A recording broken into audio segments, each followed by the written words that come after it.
How to use CapCut to create stop-motion videos. Let's get started. Launch your CapCut. Now click on the option of Create. With that, your gallery will open up. Now from here, you have to select the video in which you want to apply this effect.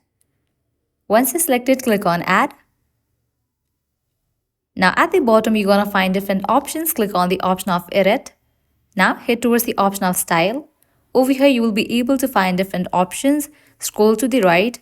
At the very end, you will find the option of Video Effects. Click on it. Under that, you will find the option of Auto Velocity. Click on it. It's in the process to be applied to your video. Wait for a few seconds. After it has been applied, you can play the video and check. Likewise, also you are able to adjust this effect. If you want to do so, click on this option of Adjust. Now from here, you can increase or decrease the time for a clip in this way. So this is how you can use CapCut to create stop-motion videos.